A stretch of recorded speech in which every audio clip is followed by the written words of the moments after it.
Yung balisin, Mm, ganito daw yan eh, di ba? Balisin pang sosyal lang yan. pang-sosyal. Pang mga politiko lang, pang super mayaman. Yung 8,000 po yung breakfast dyan eh. 8,000. Ano, mas mag-helicopter ka bago ka makarating. Breakfast lang yan. Breakfast lang, Breakfast tapsilog. lang, tapsilog. Mas masarap pa yung Magkano? kinain natin kanina eh. Magkano? 8,000, tama ba? Di ba? Yung 100 yung turon. 400 yung turon. Ayan. Pag ganyan ang halaga, yung almusal ko, hanggang hapunan ako kakain.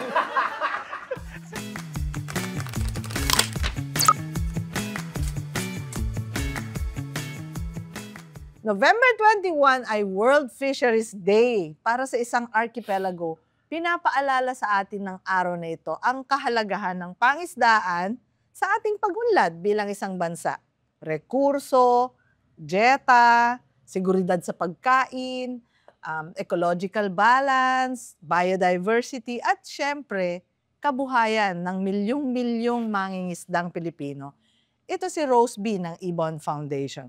At ito naman si Kapaeng ng Kilusang Magbubukid ng Pilipinas. Natuntun ninyo ang aming podcast. Ang kwentong may kwenta. Sa episode na ito, pag-uusapan natin ng fisheries, isang amazing sector considering na almost 3/4 ng mundo ay katubigan. Pero sa Pilipinas, hindi amazing yung kanyang ekonomiya. At sa katunayan, ang mga mangingisda ay poorest of the poor. Kaya Kaps, 3 bagay lang ang pag-uusapan natin ngayon. Sino ba ang mga mangingisda? Ano ang daluyong o hamon o unos na kanilang kinakaharap? At ano yung kanilang mga kampanya? So Kaps, saan ba natin makikita yung mga mangingisda? At ano ba yung profile nila? Pareho tayong hindi na... Nangingisda ka ba? Ako, nung mga sinaunang mga taon ng aking kabataan, nangingisda din ako noon. Nangingisda. Pero mas sa ilog at saka sa kabukiran. Oo, no? Hindi Yung sa may dagat. katubigan. Katubigan. Inland. So yung kalakhan po ng ating fisher folk na Filipino fisher. Sa base doon sa BIFAR, Fisher Folk Registry System, noong taong 2023, sinasabing may halos 2.3 million yung ating mga fisher folk, mga mangingisda na engage yan sa iba't ibang aktibidad ng pangingisda, no? Pangingisdaan at aquakultura at karakhan dyan o mayorya dyan ay nasa sa culture fishing na Sa capture. sa capture fishing na Ng kumakatawan huhuli, sa mahigit 50% ng kabuang paghinanay-hanay natin sila na ang kabuhayan ay nakabate dyan sa capture fishing. Sumusunod dyan yung sa aquaculture na may 11.4% at 11.1%. Yung sinasabing gleaning, ito yung parang doon sa mga mabababaw na lugar doon ang mga isda. Parang kinakamay. Oo, kinakamay nila. Fish vending, siyempre 7% at fish processing 2%. At sila ay matatagpuan sa, magbabanggit tayo ng mga 10 major fishing grounds. Oo, marami tayo dahil sa tayong archipelago. Sa Sulu Sea, sa Visayan Sea, Moro Gulf, Bohol Sea, Saragay Gulf o Ticao Pass, at sa West Philippine Sea, na bahagi na dyan yung Lingayen Gulf, sa Leyte Gulf, Davao Gulf, at sa Babuyan Gulf. So nandyan sa yun yung nangungunang major fishing natin, grounds. Pag sinabi nating major fishing ground, talagang malalaki po yung huli dyan. Ibig sabihin ay binibigyan niya tayo ng, sabi ng BIFAR, ng food security or at least yung pangangailangan natin sa isda or sa fisheries products. Dati ang sukatan namin nung high school ako, sa pangangailangan daw natin sa iodine. Kasi isipin nyo, nung araw, tayo ay archipelago, pero grabe yung kakulangan natin dyan sa sa iodine at saka sa kalusugan, no, para sa ating nanggaling sana sa fisheries. So, binabanggit natin, 2.3, tama ba, Kaps? 2.3 million fisher folk, pero according sa BIFAR yan, na pwede nating questionin na yan lang yung nahagip ng kanyang survey at registration.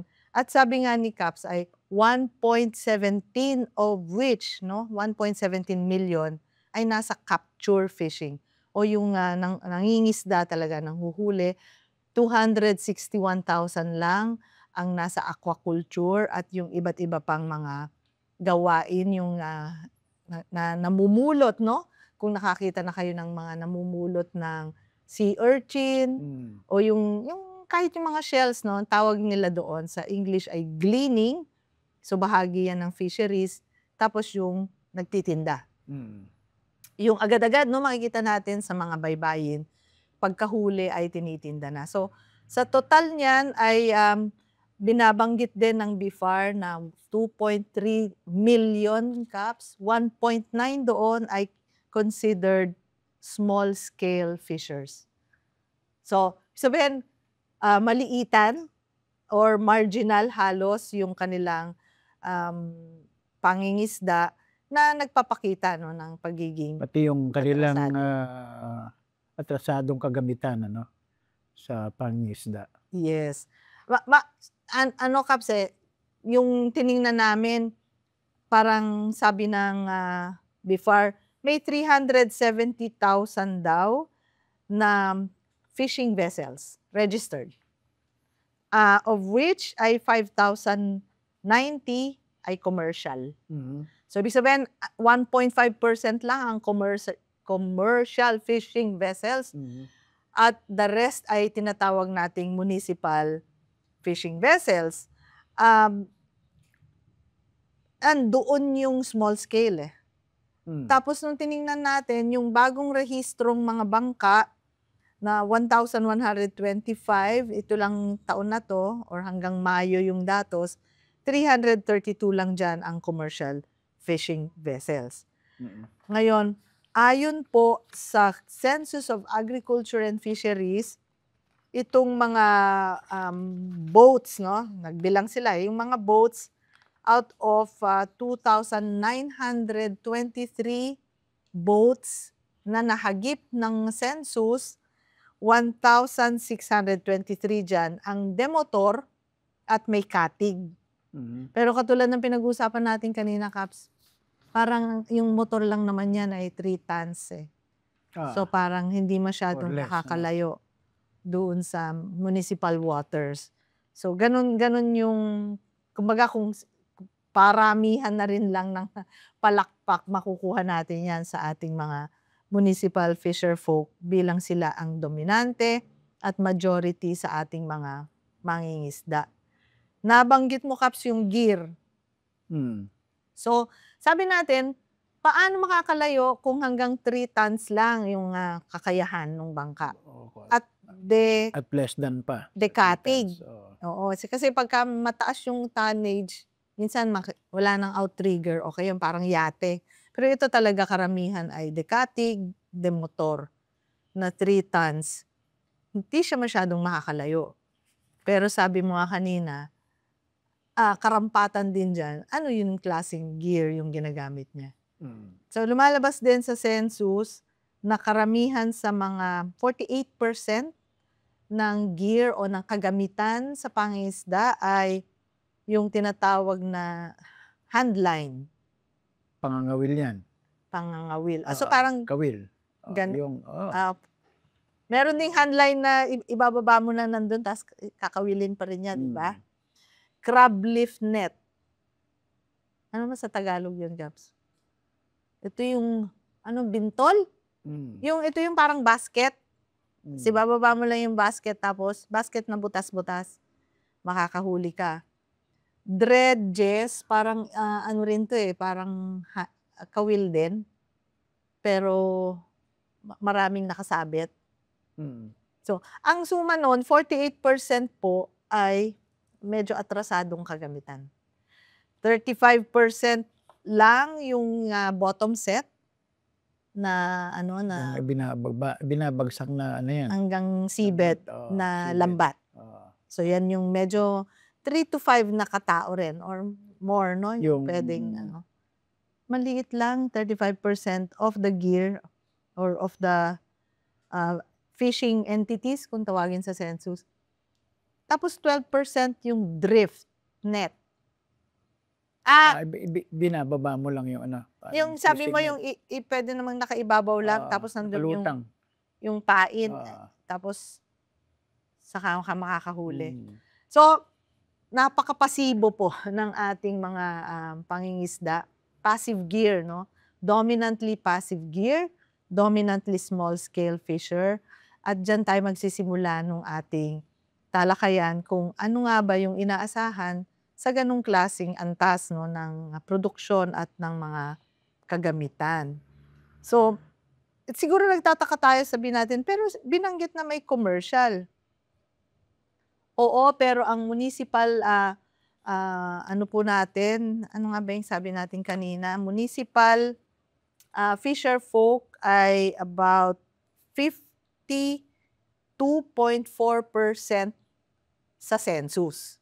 Mhm. Sa entities caps, hindi tao ang bilangan. Sa census ng PSA, kundi yung non-household entities, sabi niya, 52.4% ay municipal, 47.6% ay commercial. Pero nung banggit mo kanina, ang binilang na natin sa 2.3 million na tao, 1.9 doon overwhelmingly ay may be considered municipal, inland, Mhm. tapos hiwalay pa yung nasa aqua farms or aquaculture. Meron tayong nalikom din na data kaugnay naman dun sa nakaraang 2 dekada yung volume ng catch niya. Di ba meron tayong yung average sa nakaraang 2 dekada at yung pinakamataas na na annual catch, di ba? Na binabanggit. Naitala mo yata yun, no? Sabi natin, sige nga, tingnan natin kung ano nga ba yung kakayahan ng Pilipinas, no? Sa produksyon. Lumalabas na nasa 4 million metric tons tayo ngayon. At sabi niya doon, ito na ang pinaka mababa sa loob ng 2 dekada. So nakikita natin, galing tayo nung 2010 na pinakamataas na yon sa 2 dekada, 5.2 million metric tons. So, ang kwentuhan natin ay, ano ba to? Talagang wala nang gustong manghuli o wala nang mahuli? Oo. Mismong ang gobyerno, sinasabi niya na kumonte yung tinatawag nating fish tax o yung yield, no? Yung kayang ibigay na biyaya ng karagatan. Pero dun sa na-discuss na natin, ay medyo may kahinaan din talaga yung kagamitan at yung ating mga mangingisda na makapalaot at the same time ay ma-maximiza niya kung ano yung kayang i-offer sa kanya nung fisheries sector or fisheries resources. Kaya ngayon, nandun tayo sa napakababang produksyon ng 4 million metric tons at tinatansya natin na liliit pa yan sa darating na panahon. So may gano'n, no? Mababa yung produksyon natin, mababa rin yung technology, napakaraming mangingisda ang nakaasa dun sa kabuhayan na yan, pero yung binibigay ng sa atin ng karagatan ay parang hindi maximize or hindi rin kinakaya. Ang gusto kong banggitin dito, Caps, yung gobyerno hindi naman na niya nasa-survey kung ilan yung isda sa dagat. Ay hindi, kasi ano yan yung sinasabi ko nga na may kaibahan pagdating sa determination ng volume of production, di ba? Sa crops, saka sa agrikultura. sa fisheries. Kasi sa crops nakabase sa yield yan, annual yield, di ba? Ng kada pananim, di ba? Yung isda naman nakabase sa kung ano yield mo, nakabase sa catch, di ba? Either marine capture fishing or sa inland. Oo. Pero yung isda, nandun sa tubig yun Ibig sabihin, fish tax yan Andyan yan no? Pag binigyan mo ng kakayanan, yung pinakamaraming mangingisda nating maliliit, nasa small scale, no? Ng kakayahan at yung teknolohiya, kagamitan nila sa pangisda, aakyat yung sa municipal Yung catch. yung catch. Yung production mismo. Yung production mismo. Aakyat yun. Kaya nga, magandang idagdag diyan yung trade balance natin sa import and export, Ayan na. volume sa fisheries, sa sector, Halimbawa, sinasabi sa nung 2023, ang volume ng export natin nasa 255,000 metric tons lang. Pero yung imports natin, yung volume ng imports natin to 547,000 metric tons. So may parang neto ka ngayon na parang net imports Negative. mo na negative diyan ay mga ilan? 300 almost. Ngunit kumulang 2023. 300,000 metric tons.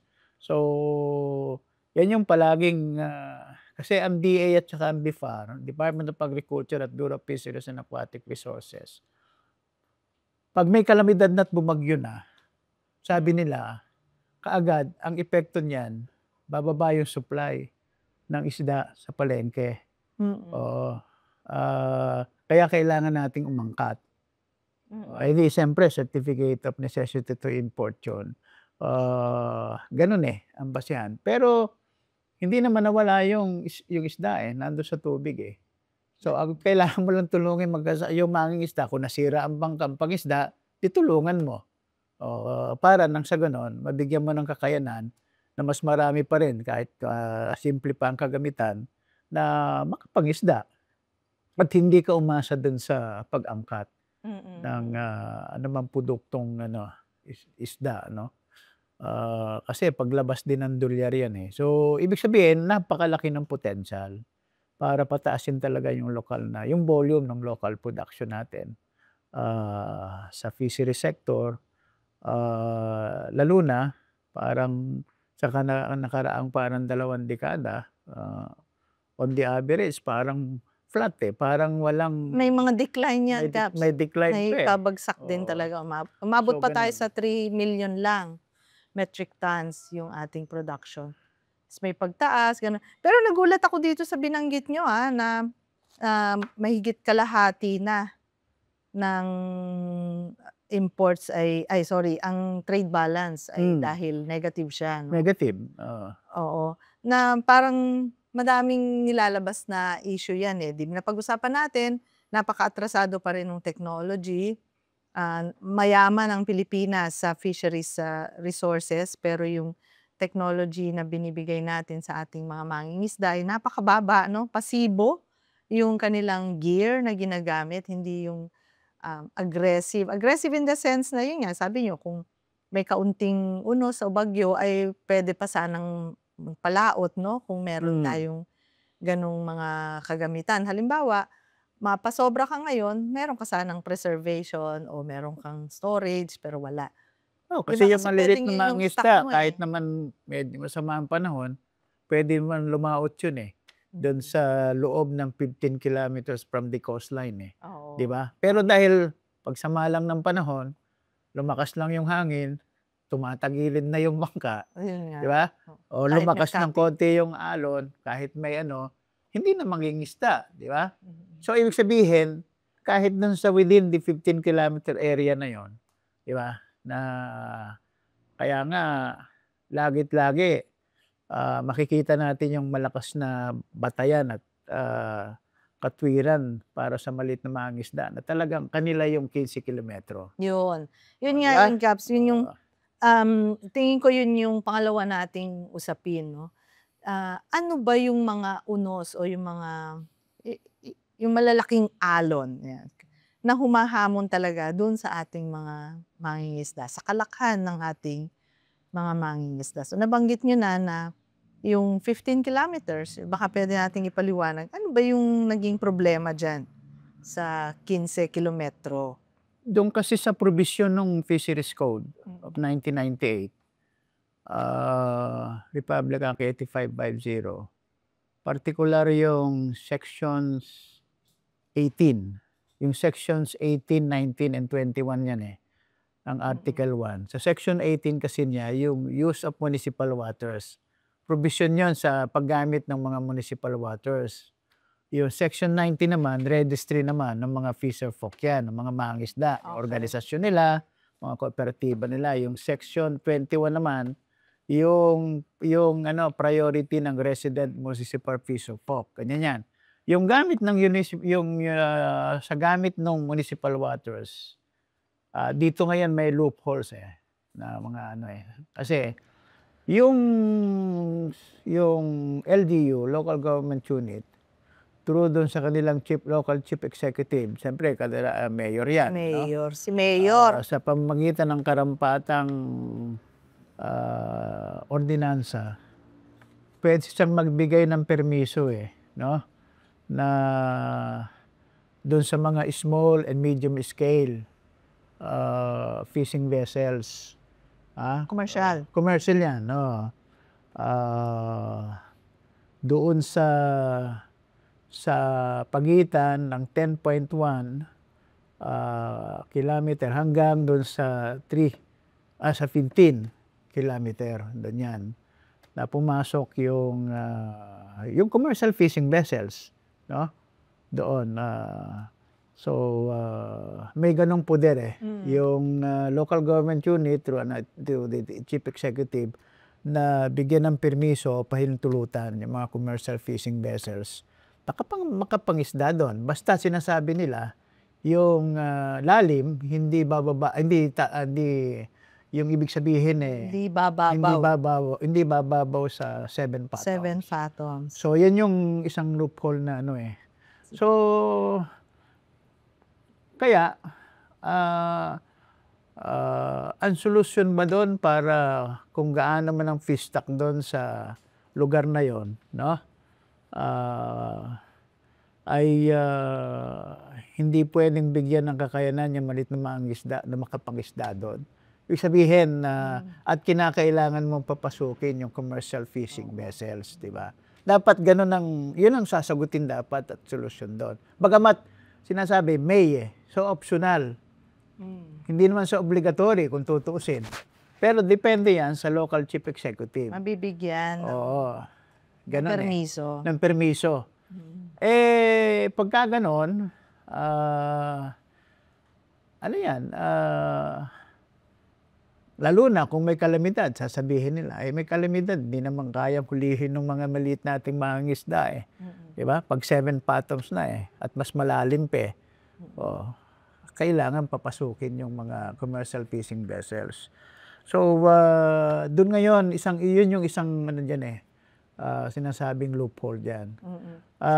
Sa Section 90 naman, yung registry. So, kailangan mong irehistro, magrehistro yung mga isda, pati yung gamit nila. Okay. Bago mo pasukin yun, Caps, ano ko lang, siguro, ang naaalala ko kasi sa Fisheries Code ng 1998, yung Republic Act 8850, pinapaliwanag nyo yung Section 18. Sa Fisheries Code kasi ay naipanalo ng mga mangingisda na ibigay sa kanila yung 15 kilometers from the shore. Parang dati yata yan, 5 o 6 Parang, opo. Or from the coastline, 7. So parang hanggang dun lang. Ngayon, dahil iginiit ng mga mangingisda na lakihan yung access nila sa katubigan, ang municipal waters ngayon, sabi natin ay 15 kilometers na lang. However, pinapaliwanag nyo na sa Section 18 ay merong parang provision na ibigay ng local government unit sa commercial fishing vessels ang bahagi ng 15 kilometers, lalo na kung ito ay umaabot na ng 7 fathoms. 7 fathoms ay parang 42 feet. 42 meters. Tama po ba? Alin? 6 kilometers natin from the coastline. Napapaano ako, kanta ako ng aerial 6 or 7 kilometers from the coastline. So, hindi po. Ano yan? Deep na Sabi deep. Mo kanina hindi, less than basta less than 7 fathoms. Oo. So kung 7 fathoms na, ang isang fathom po ay 6 hindi na pwedeng pumasok pag 7 fathoms. Feet. 6 feet. May paa pala yung isda. So, 42 feet ang 7 fathoms. Ito lang po yung gusto kong sabihin, Caps. Maraming baybayin sa atin, biglang lalim. Biglang lalim. Biglang lalim. Samal Island nga lang nagsiswimming ka, mamaya ang lalim na pala. Malalim na yun. So yung mga mayor ng mga lugar ay sinasabi nila, oh, biglang lalim na, sige, pwede nang pumasok. Pwede nang pumasok. Kaya hindi Commercial. malilimitahan doon sa 10.1 Oh, to 15 kilometers from the hindi na. shoreline eh. Basta kung nasaan yung Kaya 7 didikit fathoms. eh. Asang pangpang na yun eh. Kasi nasa ano na talaga. Ayun. Ah, So, ang sinasabi natin, malaking loophole yon ng batas na sa halip, maganda yung sinabi nyo eh, sa halip na bigyan mo ng kakayahan yung municipal fisher folk na suungin niya yung 7 fathoms, oo. nakaka-push Bigyan siya ng pa lang kakayanan. niya, di ba? Oo. Ay binigay sa commercial. Bibigay. Yun Ganon. yung ano yung parang nakakaano, no? Parang ganito yun eh. Para madaling yung ano lang ho yan natin. Mm. Di ba yung fishing net? May mga mata yan. Yung mata, yung masinsin, madalang, yung mata ng fishing net. Di ba? Ngayon, yung loophole na yan, parang halimbawa, pag ganito lang ang sukat ng mata, hindi makakalusot. Pero ang ginawa mo, yung fishing net na yon, pinalaki mo yung mata. Oo. Ganun na nga. Kaya yung mas Basket malaking isda, makakapasok hanggang doon sa baybayin. Ganun. Nakawala. Diba? Nakawala. Ngayon, yun ang pwede mong gawin, nakatumbas noon, yung commercial fishing vessels na malaki, Yes. na dapat doon lang sila nasabi yan, 15-kilometer area from the coastline, dahil hindi na talaga kaya yon, di ba? Ganon, yung parang pinalaki yung mata nung lambat. Talaga. Oh, yun ang loophole eh. Di ba? Yung sinasabi mo doon sa kaya hindi pa yon.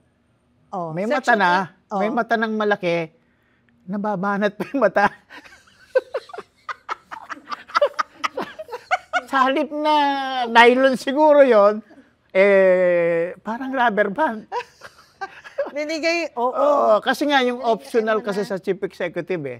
Di ba? May loophole na, tapos nababanat pa eh. Talong-talong, maliliit nating mangisda doon.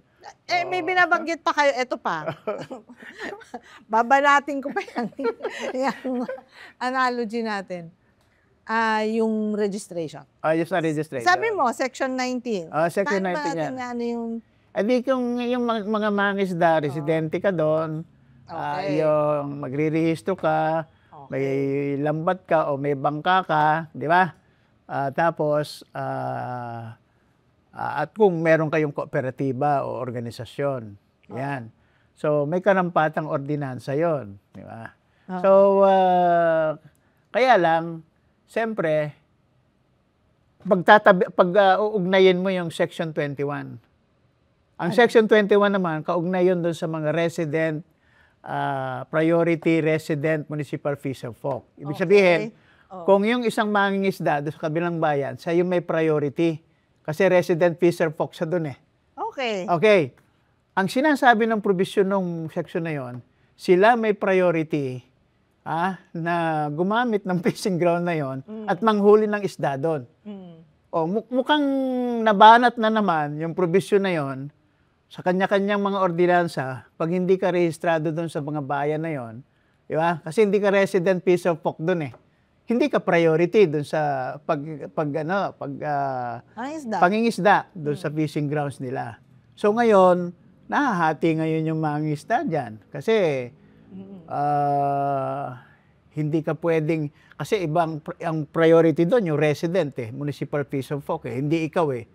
O di ba, nalalabag naman ngayon yung mga pertinent provision na existing laws, pati na ng pertinent provision ng 1987 Constitution, na ang maliliit na mga mangingisda, subsistence fisher folk, ang merong preferential right and preferential use, priority use. Hindi naman sinabi doon sa isang takdang munisipyo lang o municipal waters. So ganun eh, kaya hindi lang na-undermine yun eh. Nalalabag na rin na pagkakait yung karapatan na yun nung malilit na mangisda na hindi resident fisher folk doon sa kabilang bayan. Ang ano kasi, Cabs, halimbawa Lingayen Gulf. Di syempre, yan ay may 4 yata na bayan na pwede niyan. So ang binabanggit nyo, kung ako halimbawa ay residente lang ako ng isang bayan, yung buong Gulf ang fishing ground eh. Pag lumampas ba ako doon sa boundary nung bayan na kung saan ako nakarehistro, ay hindi na ako pwedeng mangisda doon. Pwedeng ako kung liberal interpretasyon ang gagamitin doon, pwede akong mangisda. Oo nga. Pero paunahin mo muna siyang mangisda. Yun yung resident piece of pork. Parang ganon. Paano kung hindi ganon ang liberal interpretation? Hindi lang. Oh, Meron tayong mga nabalitaan din sa ating mga kapatid na mangingisda na may mga rules pa sila, may bawal talaga. May mga halimbawa, ito may mga binabanggit na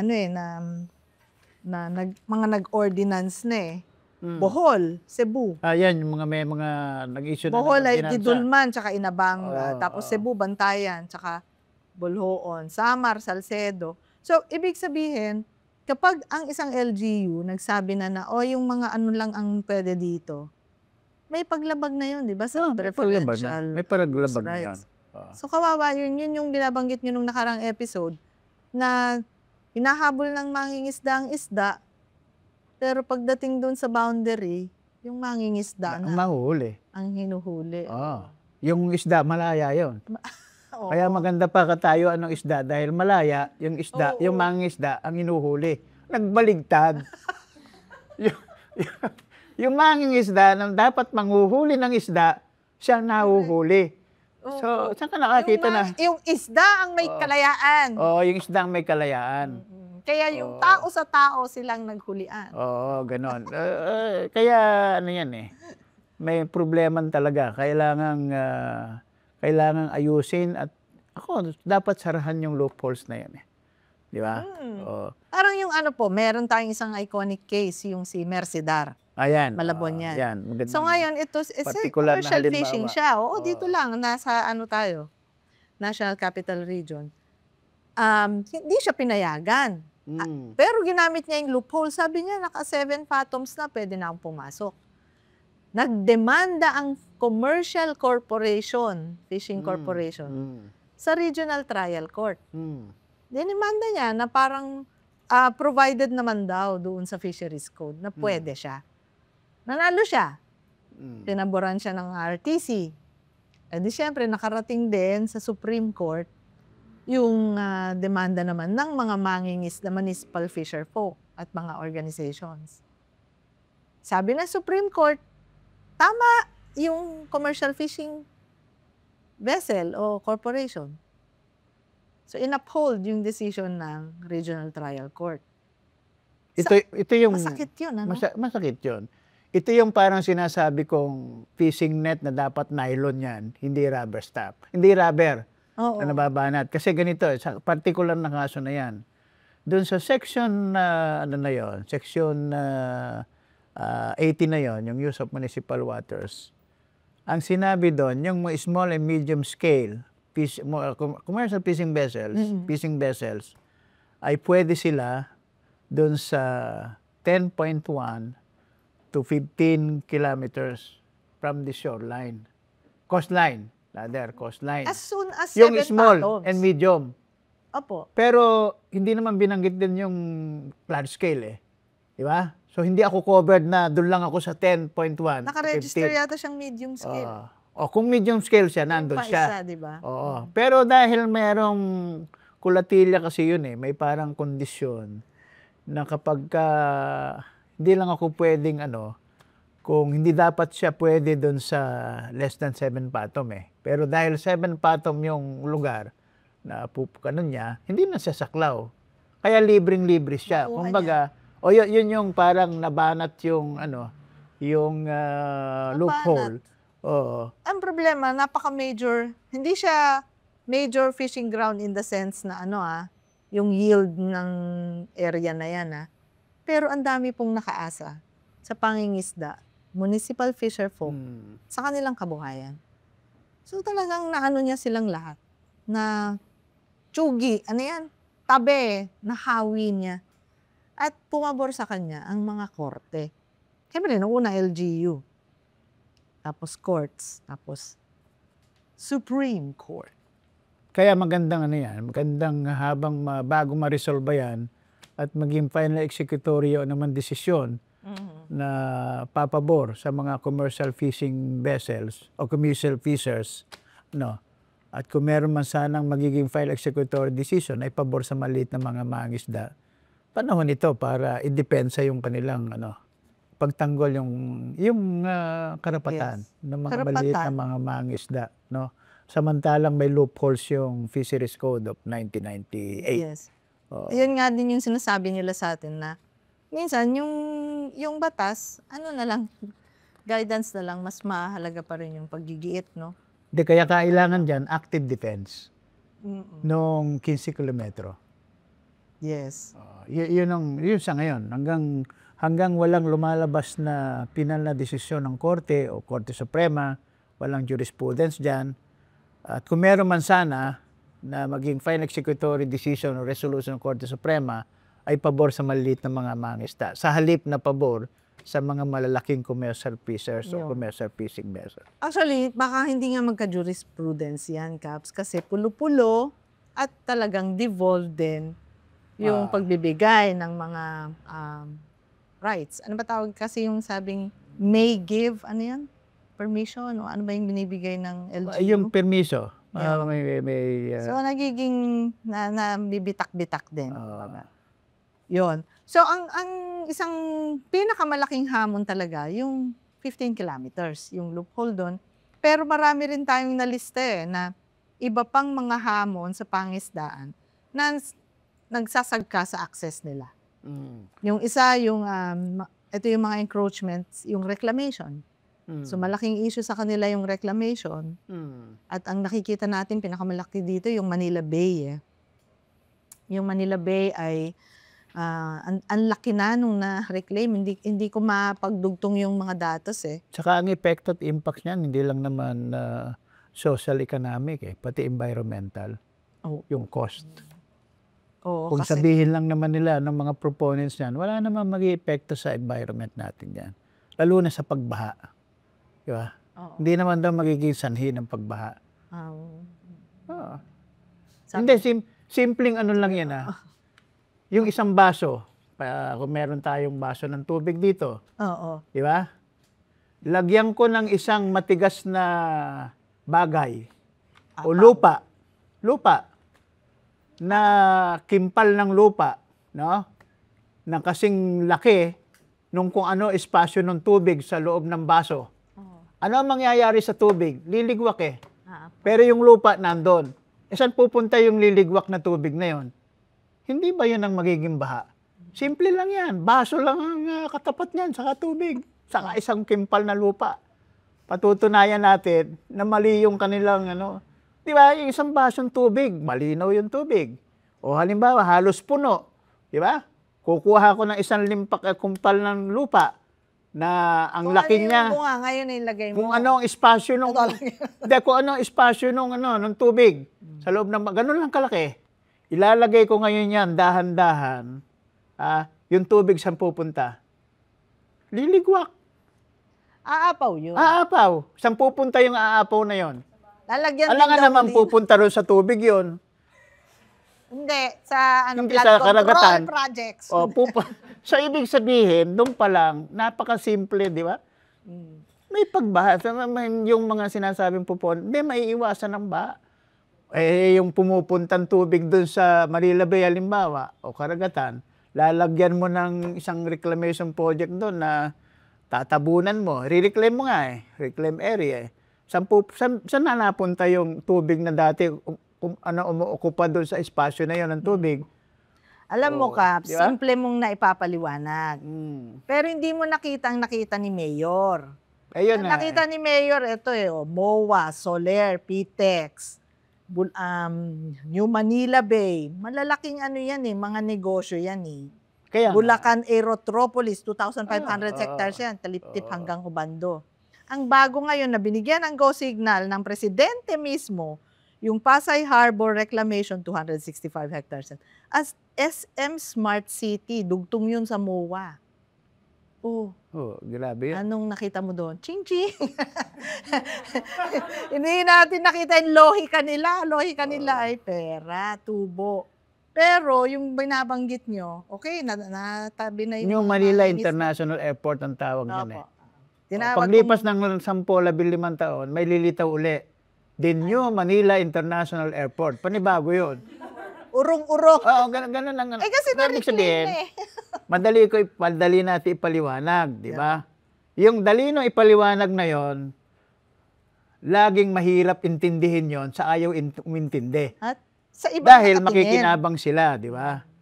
So, yun lang ang punto nun. Pag yung mga proponents ng Aeropolis, di ba?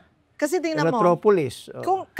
kung ang nilagay na lupa dyan ay pinangako kong relocation ng mga maralita na inalis ko dito sa in-city, okay na ba sa iyo yun? Ay, hindi. Paano yung pinanggalingan ng lupa na yun? Hindi pa rin. Eh kung Yun na nga, sa parang natin yung galawin. pinatambag sa Dolomite, di ba galing ng Cebu yun? Ayun na Binakbak yung bundok doon. Dinala dyan. Ano ang epekto nun sa pinanggalingan Trahedya. ng lupa? Ayun, bumaha na. Isang trahedya. Di ba? So yun yung ibig sabihin. Merong masamang epekto doon sa panggagalingan ng lupa at sa pagdadalhan ng lupa. Di ba? Ganun. Sa halip na kumanta ng lupang hinirang, wala na. Lupang hinarang. Oh, Dams yun. Ngayon, yung pong Manila, ano sa tawag nyo sa Bulacan Aerotropolis? New Manila yun International ang tawag Airport. yan. Galing pong Bacoor ang lupa nun eh. Tinan mo nga. Di galing Bacoor. Mga sinunog na urban poor, mga coastal poor, na pinangakuan ng relocation. Pero yun, kinuha na yung lupa. Umapaw sila ngayon, doon naman, ewan, basta doon naman. So yun yung parang epekto niyang yung mga barrier o hadlang. Oo, ngayon, sa mangingisda, nakikita niya, wala na siyang access. Ilang Pero hektarya yung ba yun? mangingisda mismo ang lumalaban sa mga binabanggit niyo. Ilang hektarya yun? Yung kabuuan ng Manila Bay. Yung Aerotropolis. 2,500. Tinan mo nga.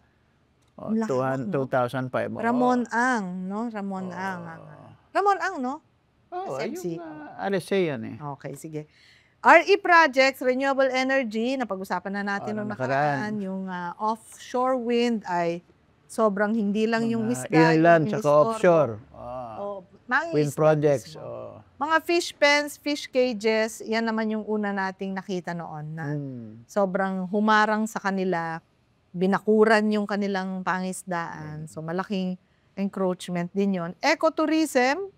Naku, ano din yan? Ang laki niyan. Yung mga dito sa Batangas, yung Look, Hacienda Look, Patungan Beach, lahat yan pinaganda na at binigay na sa mga ang hindi lang natuloy dyan doon sa yung bahagi sana ng 8,650 hectares na dating ecotourism project nung panahon ng PhilEstate at Manila Southwest Development Corporation nung panahon ni Pilar Ramos. Natuloy. Hinarangan nila yan eh. Pero hindi ibig sabihin yung mismong site. Buong plano. Yung plano doon sa Barangay Calayo, hindi doon na malakas nalayo-layo. Pero hindi doon sa Barangay Calayo. Kalayo ay. Doon sa Patungan. Patungan, natuloy po. Ayan. Di ba? Yung Patungan. Pero hindi doon sa Calayo. Tinatong sa... Uy, Patungan, pagbaba nyo po ng bundok ng Pico de Loro, napakagandang beach niyan. At sasabihin ng mga mangingisda nun, sige lang, pero wala kaming CR. Ngayon, wala na sila. Doon na yung, New Coast, ano yan? Well, anyway, sorry, hindi ko masyadong yung real estate development dyan, pero napakagandang resort. Yung Cove, parang kadugtong ng Cove yun eh. Maganda nga. Yun nga, Cove nga. Ayan, hindi ko na, hindi kasi natin afford yan eh. Alam mo ba yung Caps, yung... Pero pag merong maging sponsor, hindi, kung inakyat mo lang dati yung bundok doon, afford mo yan. Pero sarado na rin, pati yung bundok. Yung Balesin, ganito daw yan eh. Di ba, Balesin, pang social lang yan. Pang social. Pang mga politiko lang, pang super mayaman. Yung 8,000 po yung breakfast dyan eh. 8,000? Tapos mag-helicopter ka bago ka makarating. Breakfast lang yan? Breakfast lang, tapsilog. Breakfast lang, tapsilog. Mas masarap yung kinain natin kanina eh. Magkano? 8,000, tama ba? Di ba? 400 yung turon. 400 yung turon, ayan. Pag ganyan ang halaga, yung almusal ko, hanggang hapunan ako kakain. Hindi ako mananangalian, hindi ako maghahapunan. Kasi yung halaga nung breakfast na yun, kasang-kasa yun eh. Ito ngayon. Maghe-helicopter ka para pumunta dyan sa resort Hindi na yan. pala, no? Eto ngayon ang balita sa atin ng mga mangingisda dyan. Mapalapit lang Ah, doon sa baybayin ng Balisin Island, ano mangyayari? binabaril po ng mga gwardya. Oh, tindi, no? So, walang sinabi yung Section 18 mo Wala. ng RA Wala doon. 8850. Tindi, no? Eto talaga. Matinding pagbanat yun. Hindi pagbanat doon sa fishing net yun. Banat na talaga. Oo, ibang banat yun. Oo. Ay, napaka-rich din kasi nung fishing ground doon. So, yung ecotourism, isang malaking ano talaga yan, burden, dagok, no? Oo. Sa malaking banat sa ating mga mangingisda. Black sand mining, encroachment Naku, din yan yan pa. sa Pangasinan. Oo. Then, meron din yung mga coral and shell harvesting, pang-export. So, lahat yon parang hindi mo na nga mahuli-huli yung isda mo, ikaw pa yung mangangalaga na ay magbabantay ng mga ganung paglabag. Sobrang pahirap sa ating mga mangingisda. Siyempre, ang panghuli dito, yung balikatan exercises, no? Mga Na- malakihan pa nga. Yung Large US scale. troops at saka yung Philippine troops, pag nagbalikatan exercises, sinasara nila yung shore. Lalo na ngayon, itong taon na ito, ang balikatan exercises ay sinama na nila yung maritime, Yeah. na lumubog muna yung barko bago sila talaga nakapag-exercise. Hindi, pinalulubog talaga yun. Hindi po, bago nga daw pasabugin, kunyari, lulubog. kasi lumang-luma na. Oo. Pero ang point kasi doon ay, pag alis nila, hindi nakapangisda ang mga mangingisda. Pag alis pa ng mga tropang Amerikano, ay yung mangingisda pang maglilinis nung kanilang mga iniwan. makalat. So medyo O basura. pasan talaga yan ng ating mga kapatid na mangingisda. Yung isa, di 15-kilometer loophole, encroachment, yung isa yung destructive na mga proyekto. May mga destructive projects din po na kailangan nating banggitin, katulad ng mining. Nakakaano yan, yung mine tailings, pupunta yan sa bodies of water. O yung oil spills na nangyari nitong Negros Oriental oil spill, na kung saan ay nag-collapse yung wastewater lagoon, no, ng Robina, Universal Robina. So, kumalat yon sa mga 3,000 hectares ng karagatan. Kaya nga, yung binanggit nating provision ng Fisheries Code of 1998, yung sections 18, 19, and 21, at saka yung section Article 1 ng Fisheries Code, at yung section 149 ng Local Government Code 1991, dapat yun, consistent yun, at umaayon doon sa mga pertinent provision ng 1987 Constitution. Yung sections 2 and 5 ng Article 12, na doon, kinikilala talaga ron yung pwede kong sabihin constitutional right ng mga mangingisda sa kanilang preferential right, para sa kanilang preferential use and priority use ng ating mga puok pangisdaan, lalo na sa mga antas ng munisipyo. Dapat consistent yon. Kasi so nasa Constitution yun? nasa Constitution. Sinasabi doon na yung mga subsistence fishermen ang nakalagay doon eh. Sila ay meron silang sila naman municipal eh. Meron silang preferential right para sa preferential use and priority use ng mga fishing grounds sa antas munisipyo. So dapat consistent yung mga existing domestic laws natin doon. Particular yung pertinent provision na yon ng Local Government Code 1991 at yung mga pertinent provisions ng Fisheries Code of 1998, yung 85, RA 8550. So, ang binabanggit mo, Caps, kahit dito sa binanggit natin sa oil spill, mismong yung pagkakaroon ng paglapit ng isang industrial corporation sa bodies of water, kahit sabi mo pang lagoon at doon nagkaroon ng oil spill, dapat mas tinanong muna yung municipal fisher folk kung siya ay papayag na may ganong hindi nga encroachment yun na may ganong mixed use, pero alam mong pwedeng maging disaster doon sa rekurso mo. Kasi sa lagoon lang siya di umano, pero ako kasi ang liberal interpretation ko na diyan, kung ang magliit nating mangingisda ang binibigyan at kinikilalang may karapatang preferential at dapat may preferential use and priority use, di ba? kakambal na nung may pagka-exclusive na karapatan yun eh. Kasi pag pinapasok mo yung commercial fishing vessels doon, o commercial fishers, lalo na malalaki, mawawalang saysay yung Wala. yung karapatan na yon na may ang sinasabi ng konstitusyon ay 1987 Constitution ang preferential right para sa preferential use and priority use ng mga municipal fishing grounds natin sa particular ay nasa maliliit na mga mangingisda. So kaya dapat yung right of first refusal, di ba? Dapat sa mga maliliit na mga mangingisda yon. Bagamat binibigyan ng mga existing domestic laws kasi ng poder yung mga LGU, lalo na yung mga local chief executive na magbigay ng permiso sa mga small and medium hanggang malayang pangingisda ng mga commercial fishing vessels hanggang doon sa within the 15-kilometer area from the coastline, basta ang lalim ay 7 fathom at mas malalim pa. Okay. Alam mo, Kabs, pinasok mo na yung pangatlong punto ng ating ng ating discussion Pangatlong punto, ano ba yung mga kumbaga matutunog na kampanya ng ating mga kapatid na mangingisda?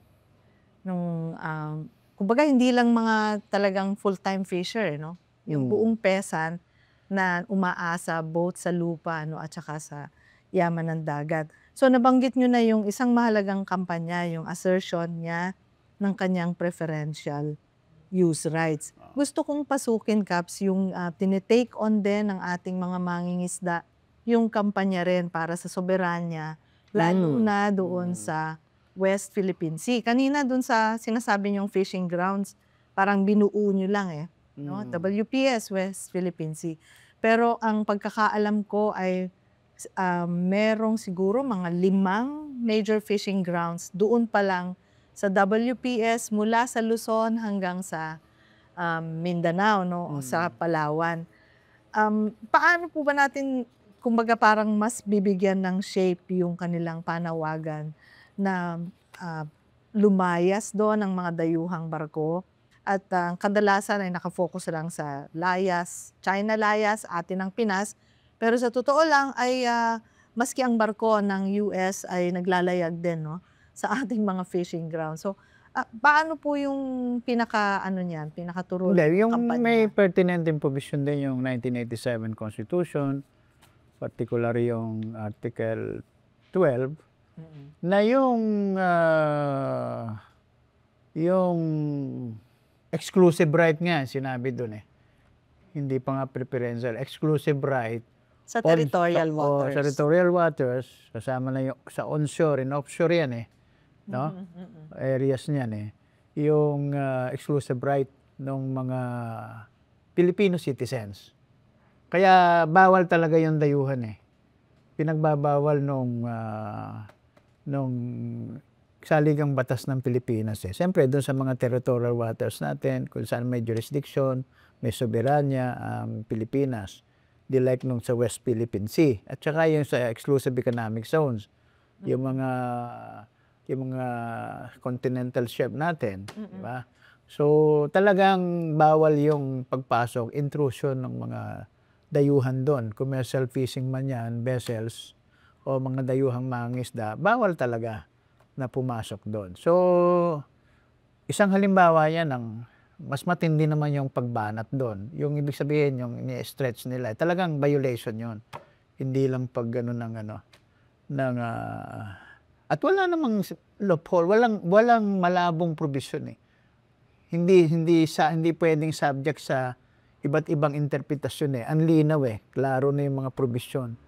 Pertinent provision ng Article 12 ng ating ng 1987 Constitution. Bawal talaga ang mga dayuhan. Ano pong sukat? 200 kilometers? Yung ating EEZ? EEZ natin, kung saan merong soberanya at territorial rights, no? Yung Pilipinas, talagang bawal yung mga dayuhan. China man yan, China man yan. At siyempre, nagagamit din ng US yan na makapasok doon dahil hindi naman siya nangingisda. Hindi, Kasi ang bawal yung mangisda ka doon pero ang China, di ba, yung mga Chinese fishers, nakakapasok. at nangingisda.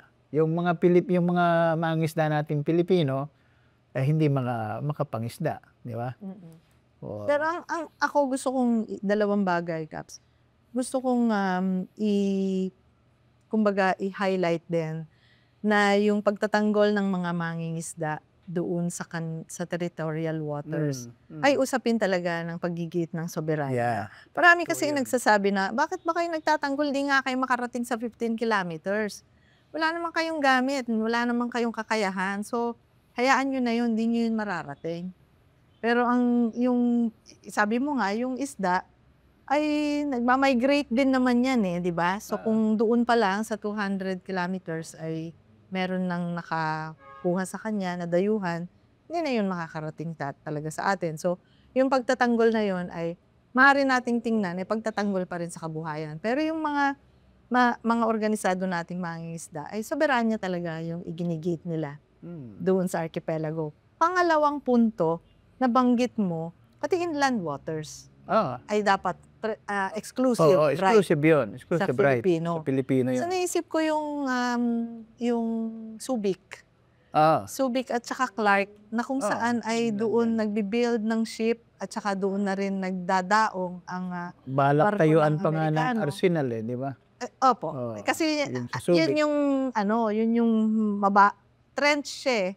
So, andito pa lang yung niya, coast, port niya, biglang lalim na. So, ideal siya sa barko na either doon siya mag-dock o doon siya gagawin. Doon siya i-repair o doon mismo i-build. Eh di arsenal pa gagawin doon. Yun hindi nakikita ng ilan sa ating mga kababayan na yun ay talagang paglabag doon sa ating soberanya at sa usapin din ng ating marine resources o fisheries sector. So yun yung naano ko doon sa laban. So yun na, preferential use rights, exclusive rights sa ating karagatan, sovereignty, yan yung mga kampanya ng ating mga mangingisda. Tapos siguro naririnig na lang natin environmental protection. Sila rin yung environmental defenders, 'di ba? Sila yung pagbibintangan na gumagamit ng mga dinamita, pero sa totoo lang sila yung nangangalaga ng ating karagatan. Wala silang tutol sa fish bans, 'di ba? Kasi nauunawaan nila yun eh, na yun yung magpaparami pa ng ating stock. At kahit yung mga sanctuaries ay hindi nila yan ginagalaw as long as nakikita talaga nila na yun ay sana sa kapakinabangan ng community. So sila ay environmentalists din. Yun ay isang laban din nila. Sasama na yung sinabi mo tungkol sa reclamation na environmental din yung ilang aspeto kung bakit meron tayong pagtatanggol doon sa karagatan. Tama lamang na at all times ay ina-uphold, pinagtatanggol yung ating pambansang soberanya. Di ba? Hindi naman pwedeng sabihin ng iba, lalo na ng mga sumasang-ayon sa panghihimasok o nagiging katulong sa panghihimasok ng mga dayuhan sa teritoryo ng ating bansa, na ano ba magagawa ng maliliit na mga mangisda, di ba? Para tutulan o sagkaan yan, di ba? Nakakalimutan naman kasi nila na yung mamamayan ang higit na mapagpasya, hindi yung mga bagay, di ba? Yan man, armas man yan na pandigma, hindi naman ibig sabihin wala nang ang pagiging mapagpasya ng mamamayang Pilipino at mamamayan ng Amerika mismo. Kung merong people-to-people solidarity relations yan, kapatututulan yan ang panghihimasok ng US, pati na yung panghihimasok at pag-okupa sa teritoryo ng Pilipinas na ginagawa ng China, na ginagamit din naman ng Estados Unidos. Di ba? Para siya na lang. Para sila lang. Para daw sa ngalan ng pagtatanggol ng seguridad, hindi lang ng Pilipinas. Kung hindi binabanggit pa nga niya yung interest ng Asia-Pacifico, region ng Asia-Pacifico di ba? So siya din naman ang nagtutulak, ang tawag doon, nagbubuyo, no? Ng pagtindi ng sigalo. Provoke. Nagpo-provoke, di ba? hanggang sa at yun naman ang ayaw nating mangyari. Na Yes. magkaroon ng proxy war dyan sa area na yan ng ating teritoryo. Yes. Palagay ko, Kaps, ganun din yung panawagan ng ilan nating mga kasamang mangingisda sa buong mundo o nabanggit mo na sa rehiyon, sa Asia Pacific. Kumbaga meron tayong shared na katubigan, meron din tayong shared no, na mga problema sa usapin ng soberanya, sa usapin ng pangimasok ng US imperialism. No? Ganun nila ngayon i-push yun, ngayong World Fisheries Day.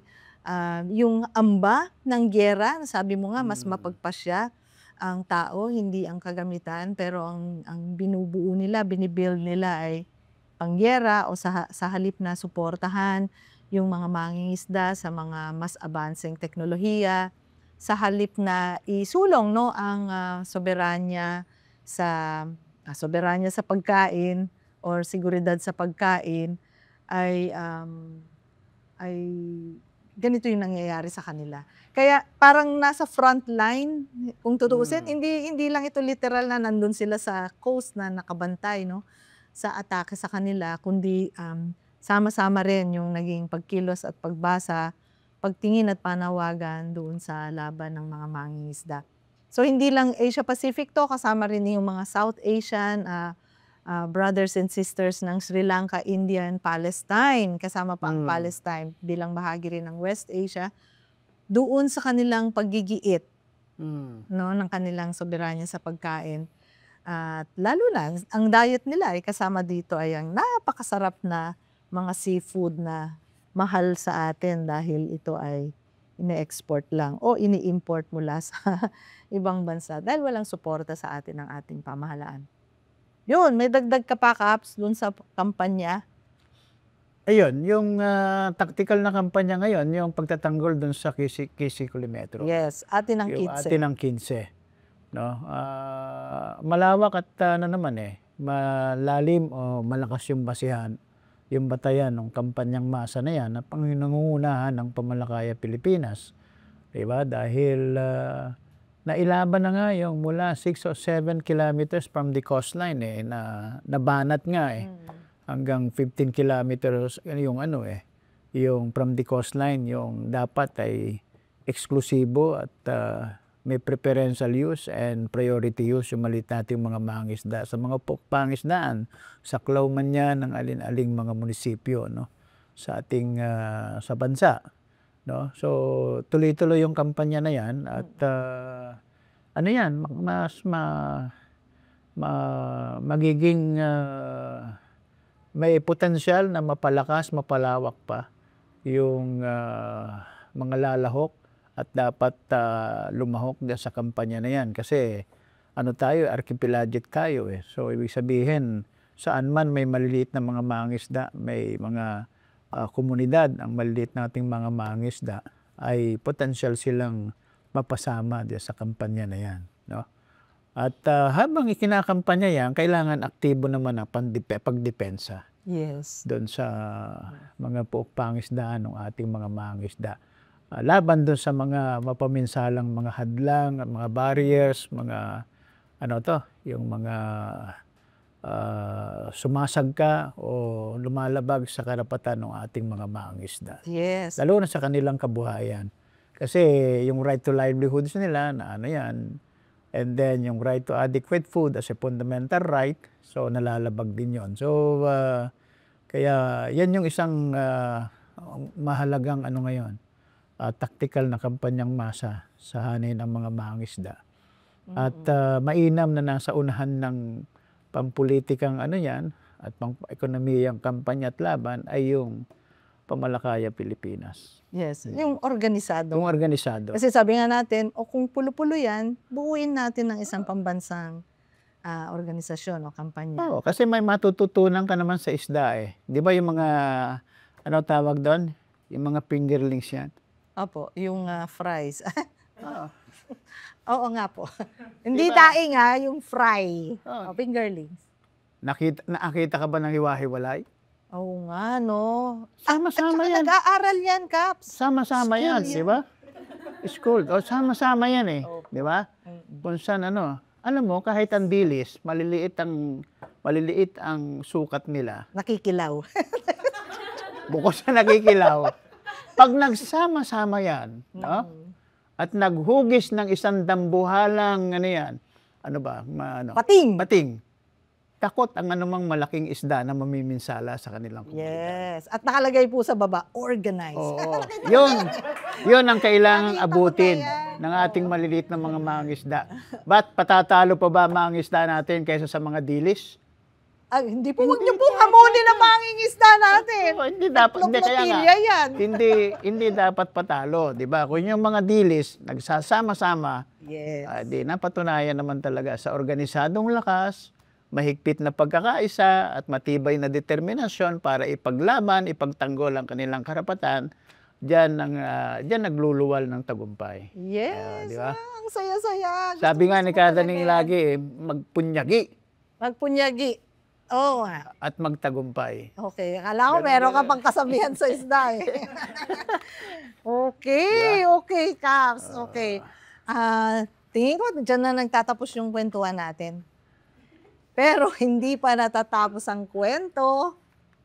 At subaybayan. Subaybayan po nyo ang aming susunod na episode dito sa aming podcast na Ang kwentong may kwenta. Huwag niyo kakalimutan, i-like ang aming social media.